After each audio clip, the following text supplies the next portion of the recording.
Supportrices, supporters des Lions Indomptables, bonjour, débrief du match Sénégal-Cameroun, 3-1, toujours accompagné de Gooms le devin.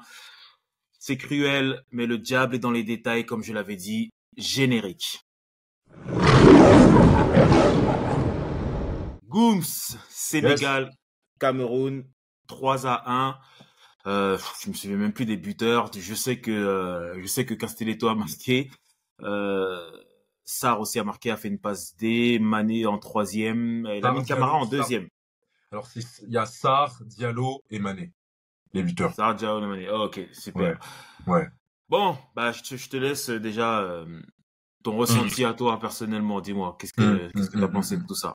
Bah déjà, mon frérot, j'espère que tu vas bien. J'espère que les viewers et viewers vont bien après cette défaite cuisante, cette fessée prise contre le Sénégal. Déjà, bravo au Lona Teranga, bravo aux Sénégalais, champions en titre. Ils ont assumé leur statut, ils nous ont dominés.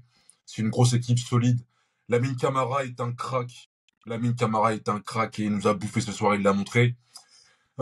Concernant les Camerounais, il y a beaucoup de colère, mais en même temps, il y a beaucoup de lucidité sur le niveau de cette équipe. Alors bien évidemment, on n'est pas éliminé, mais je pense qu'il va falloir qu'on arrête de rêver. Il va falloir qu'on arrête de blablater, de se raconter des vies et accepter aujourd'hui que nous ne sommes pas une top nation du football, même africain. Moi, c'est mon point de vue. Je suis désolé. Il y a des joueurs dans cette équipe, notamment nos leaders, qui ne sont pas au niveau, qui ne peuvent pas assumer dans les grands matchs. Je vais directement aller dans le vif du sujet. Je vais rentrer mes pieds dans le plat et je vais ouvrir le dossier Zambo Anguissa. Il y a quelques mois ici, on a parlé de lui, toi et moi. On s'est interrogé sur son niveau de jeu. On s'est interrogé sur son attitude, sur son comportement. On ne comprend pas pourquoi, lorsqu'il est en sélection, on a l'impression qu'il est nonchalant, qu'il n'est pas investi, qu'il ne veut pas assumer ses responsabilités, qu'il ne veut pas faire du dépassement de fonction. On a l'impression que lorsqu'il est au Napoli, c'est tout un autre joueur. Alors bien évidemment, au Napoli, il y a un autre environnement. Il y a d'autres joueurs à côté de lui. Mais quand tu portes le maillot de la sélection, on dit ça. On te demande pas d'être Pirlo. On ne te demande pas d'être Yaya Touré. Mais on te demande au moins de mouiller le maillot, de montrer que tu as envie, que tu veux faire du dépassement. Sur le premier but concédé par le Cameroun, oui, il y a peut-être cette sortie d'Andro Onana. Oui, il y a le duel perdu de Nkoudou. Mais la tête d'Anguissa, c'est ça qui occasionne derrière la sortie d'Andro Onana. Parce que justement, Anguissa ne rentre pas dans le ballon. Deuxième action, contre-attaque en première mi-temps. Il a 30 mètres devant lui.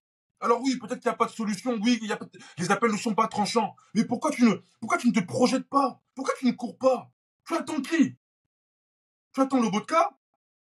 Tu attends Varachkelia? Pourquoi tu ne prends pas d'initiative? Pourquoi moi, lorsque je regarde Lamine Camara, 20 ans, joueur du FC Metz, c'est lui qui amène le corner, qui amène le premier but du Sénégal. Et il nous a mangé au milieu de terrain avec Pape Gueye. Il a 20 ans, ce Lamine Camara. Zambo, tu joues au Napoli, tu marques des buts au Bernabeu, tu es champion du Scudetto. Pourquoi tu ne prends pas tes responsabilités? Deuxième mi-temps, des pertes de balles, il se fait bouffer dans les contacts. Non, moi voilà, donc Zambo Anguissa, premier dossier pour moi ouvrir. Après voilà, je pense que toi aussi tu vas poursuivre derrière. Andro Onana, je te dis que je voulais pas qu'il joue. Je t'ai dit hier que je ne voulais pas qu'il joue. J'ai un but sur les Andro Onana, il doit. Voilà. On l'a défendu depuis le début de saison. On a fait des vidéos ici en disant Andro Onana n'a pas de défense à Manchester. Mais j'avais dit aussi qu'Andro Onana n'est pas fit. Andro Onana n'est pas fit. On l'a vu sur le troisième but. Parce que la balle de Sadio Mané, d'autres l'auraient sorti. Mais il manque d'explosivité. Et pourquoi il manque d'explosivité? Parce qu'il n'est pas fit. Donc non seulement ça vient en retard en sélection, derrière ça joue et ça sort pas des manitas. Voilà où en est le football camerounais. On n'est pas éliminé encore une fois. Mais voilà où on en est. Des cadres qui ne répondent pas présent. Des cadres qui ne sont pas au niveau. Mais on va continuer de dire que le Cameroun ceci, le Cameroun cela. Donc la déception, elle est grande. Enfin la déception. La colère, elle est là. Il va falloir mettre les mots sur les mots. Parce que si on ne met pas les mots sur les mots, c'est qu'on fait un mauvais diagnostic. Et si on fait un mauvais diagnostic, on ne pourra pas soigner le malade. Le football camerounais, il est malade. Camerounais. Acceptez-le. Arrêtez de vous inventer des vies. Vas-y. Excuse-moi, frérot. Je te dis même pas. Non, mais c'est. Non, il y a vraiment aucun souci. Bon, moi, je vais pas forcément nommer des noms aujourd'hui parce que je sais pas si c'est. On a tous vu le même match, que ce soit qu'on soit sénégalais ou camerounais. J'ai même un pote à moi qui m'a appelé pendant lors du deuxième match qui nous disait mais c'est bizarre, ils ont l'air mous, ils ont l'air... Mais en réalité, je pense qu'ils sont venus avec des très bonnes intentions. Je pense que les joueurs camerounais sont venus avec des bonnes intentions. Mais en fait, le football, c'est pas la magie. Tu vois, tu reproduis ce que tu as fait pendant les matchs de préparation.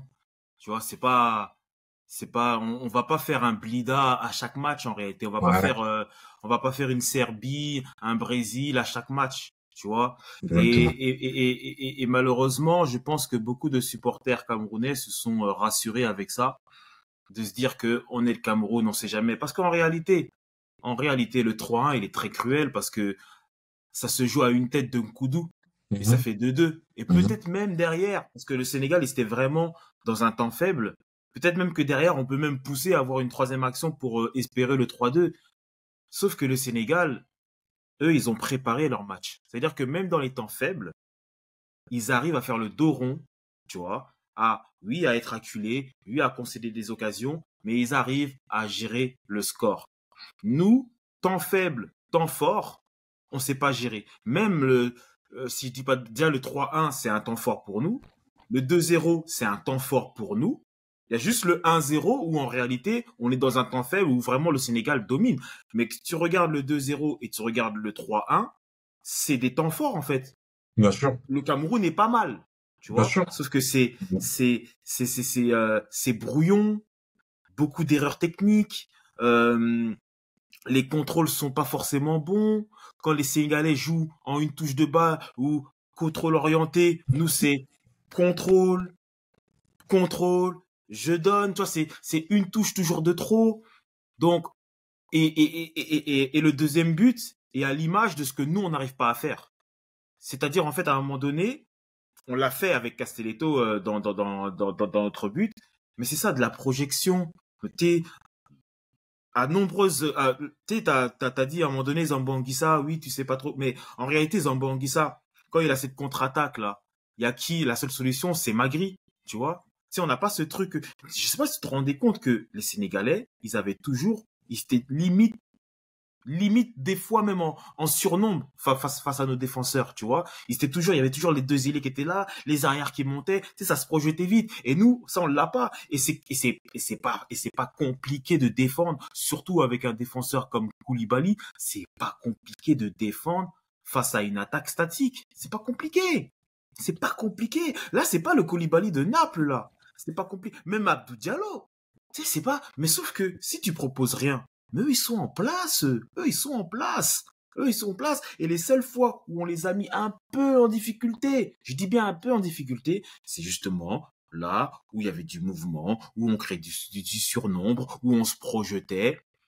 Et voilà. Et c'est toujours dommage. J'en parlais aussi avec justement dédicace à Aurélien, qui disait c'est le Cameroun joue toujours quand il faut réagir, toujours qu'on est au pied au dos au mur. Tu vois ce que je veux dire ou pas? Là, il y a 2-0 et c'est un autre Cameroun. Olivier Ncham, il est devenu Zidane. Tu vois, il rentre, bam, il tente des choses. Je pense même qu'il a mis sa première passe décisive. Tu vois, le corner, t'as vu le corner? C'était la première fois qu'on faisait un corner comme ça. C'était la Ouais, première fois qu'on ouais, jouait mais un corner à deux. ouais, mais j'entends ce que tu Tu dis. Moi, vois, en fait, on est obligé d'être dos au mur encore une fois pour découvrir des joueurs. Match amical contre le Sénégal.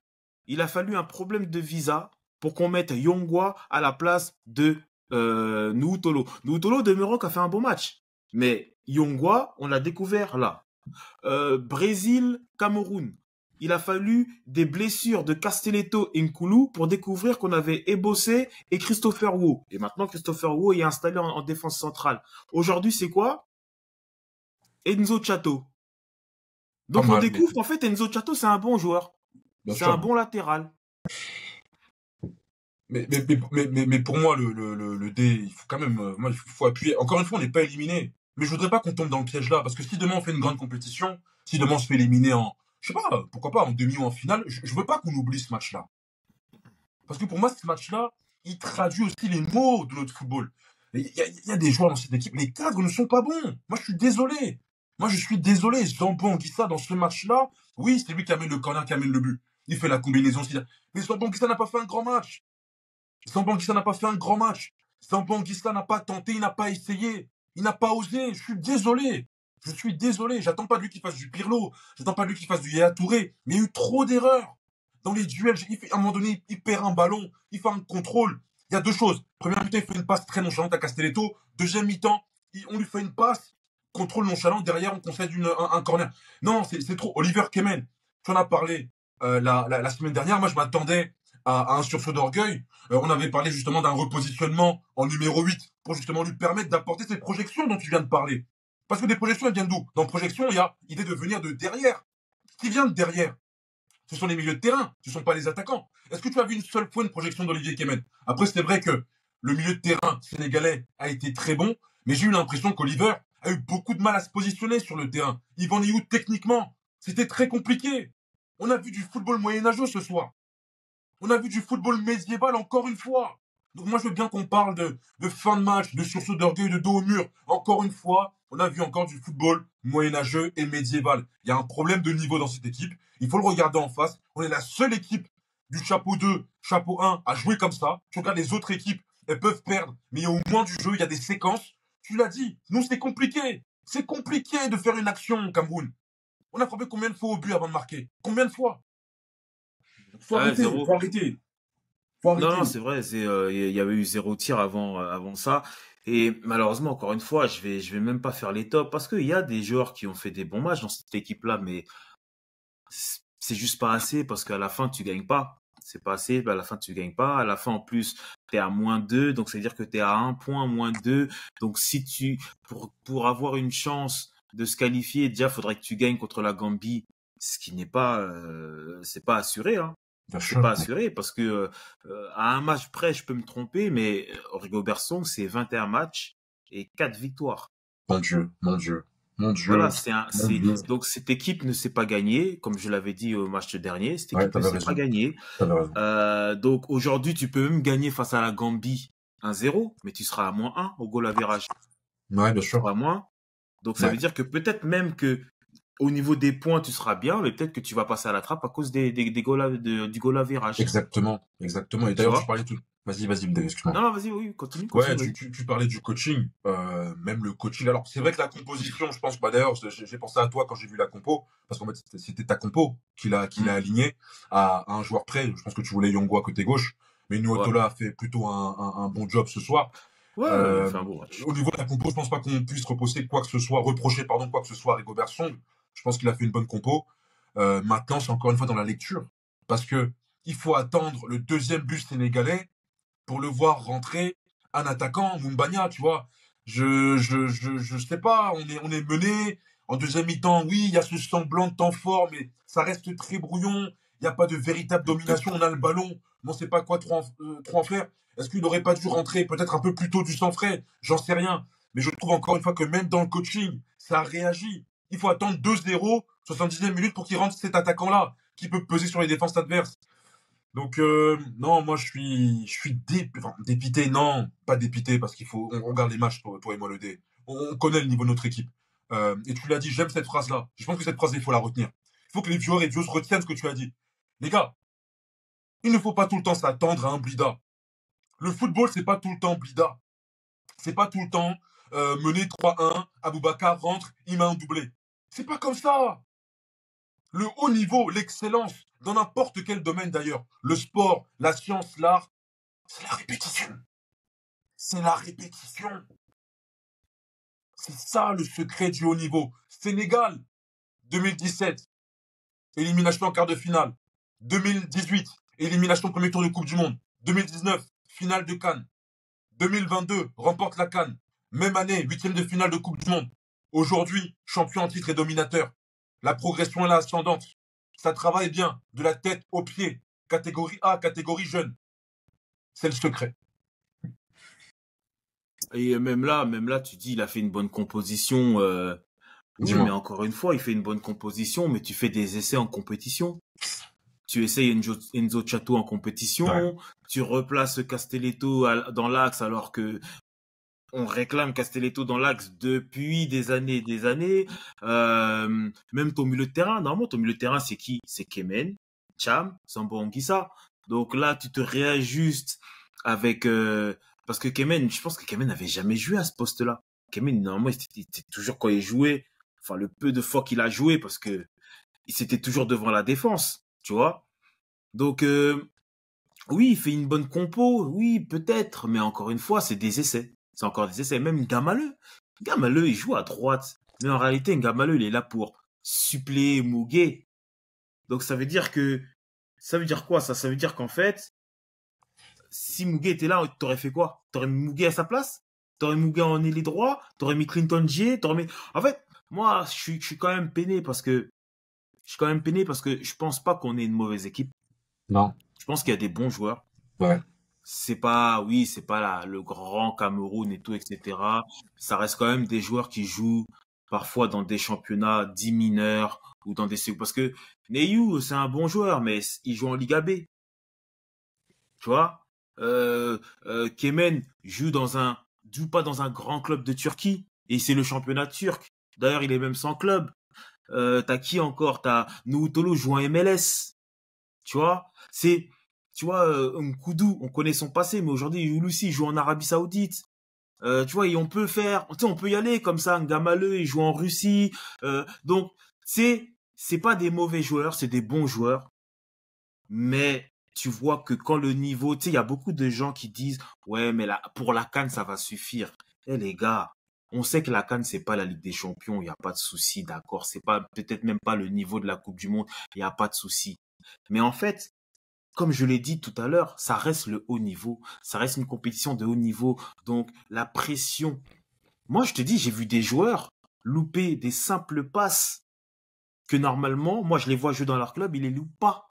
Sauf que là, t'as la pression du résultat, t'as la pression du public, et comme t'as pas l'habitude de jouer ce genre de match en club, parce que c'est ça aussi, t'as pas l'habitude de jouer ce genre de match, à part peut-être Zambo Anguissa, Onana, et même eux, ils ont un peu flop.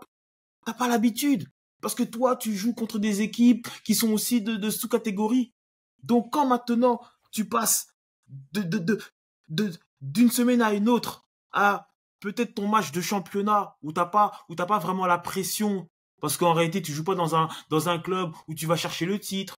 Tu joues pas dans un club où tu vas chercher la Coupe d'Europe. Et là, tu joues maintenant Cameroun, Sénégal, il faut les 3 points.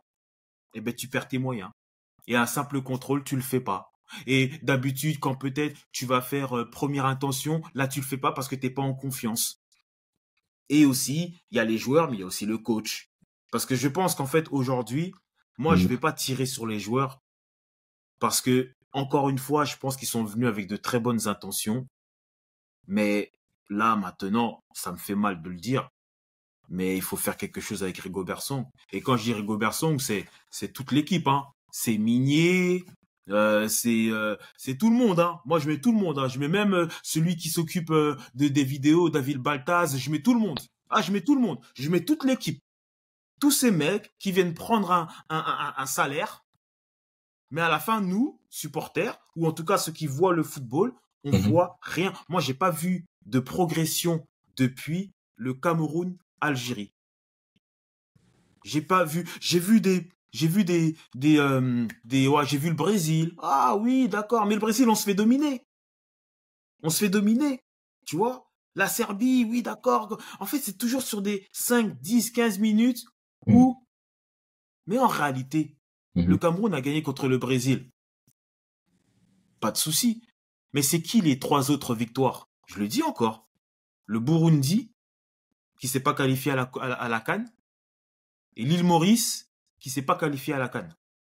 Et tellement, Ludé, moi je suis tellement d'accord avec toi. C'est la raison pour laquelle au haut niveau, on ne peut pas seulement se baser sur les résultats pour juger une performance, pour évaluer une performance. Parce que lorsque vous ne gagnez plus, qu'est-ce qu'il reste?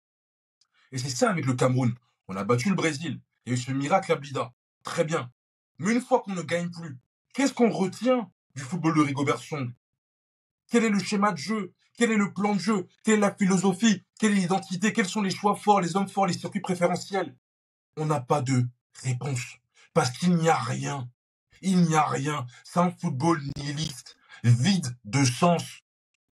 Et c'est la raison pour laquelle j'en ai assez à chaque fois qu'on gagne directement. Alors oui, il faut célébrer parce qu'à la fin, bien évidemment, c'est le haut niveau. Et le haut niveau aussi se base sur les résultats, la victoire. Mais on ne peut pas seulement juger un coach, juger une équipe à la lumière de ses résultats. Il faut aussi regarder les problèmes structurels. Et ils sont nombreux malheureusement dans le football camerounais. Et de la sélection notamment. Et oui, je te rejoins. Mais tu sais, le D, moi je l'ai dit lorsqu'il y a eu le problème de certains joueurs sur le plan extrasportif en amont de la CAN, à la fin de cette compétition, que l'issue soit bonne ou négative, il faudra ouvrir les états généraux du football camerounais. Et je lance un appel ici. J'espère que le président Samuel Eto'o le fera, parce qu'il y a beaucoup de sujets à mettre sur la table. Il faudra bien évidemment laver le linge sale en famille, se dire les choses et derrière avancer. Parce qu'il y a des choses qui ne vont pas dans ce football-là. Ce soir, on a perdu. On a encore une chance. On a encore une chance malgré le goal average négatif en notre défaveur. Mais ça ne viendra pas me faire oublier que nous avons des problèmes à régler. Nous avons des problèmes à régler et le président Samuel Eto'o doit prendre ses responsabilités. Tu as évoqué le cas du coach, il sera certainement tranché après la CAN, mais le président Samuel Eto'o doit prendre ses responsabilités et assumer le fait qu'il est aujourd'hui le leader et l'ambassadeur de notre football. Ouais, je pense qu'on a tout dit, hein. On va s'éviter cette torture. Encore une fois, bravo au Lion de la Ouais. Teranga, bravo au Sénégal. C'est Et moi, comme je l'ai dit dès le départ, c'est l'équipe que ça me fait mal de le dire, mais moi c'est un de mes favoris de la CAN, si ce n'est mon favori de la CAN, parce que je pense qu'ils sont solides. Ils ouais. l'ont encore prouvé aujourd'hui qu'ils étaient solides. Après bon, le terrain c'est autre chose, donc bravo à eux, c'est une victoire méritée. Encore une fois, le scénario est un peu cruel parce que t'as ce troisième but qui vient te ah qui c'était comme un peu Le coup de un coup grâce, de le coup de marteau, grâce, ouais. ouais, le coup de grâce, tu vois. Mais en réalité, c'est mérité Non, c'est well pour le deserved. Sénégalais. Juste un petit mot, parce que voilà, par rapport à la précédente vidéo qu'on a faite en avant-match, Mhm. c'est que du football. Là, je m'adresse à mes amis sénégalais. C'est que du football. Il n'y a pas Oui, oui. d'attaque sur le pays. Le Sénégal est un grand pays. D'ailleurs, j'invite tous les Camerounais qui n'ont pas visité le Sénégal, et notamment des KR, à le faire. Moi, je l'ai fait. J'ai fait mon pèlerinage là-bas. En étant homme noir, je suis allé à Gorée. Donc voilà, le Sénégal est un grand pays. Le football sénégalais est un exemple pour beaucoup de football. Donc, quand on parle des joueurs, il n'y a rien de personnel. On n'attaque pas les joueurs personnellement et encore moins le pays sénégalais. Donc, bonne chance pour la suite de la compétition et bravo encore à vous pour ce soir. Bien sûr, bien sûr. C'était le dé de la tanière 237 avec Gooms, le devin. Allez les Lions, on y croit encore à la qualification. Bon ensemble. Yes.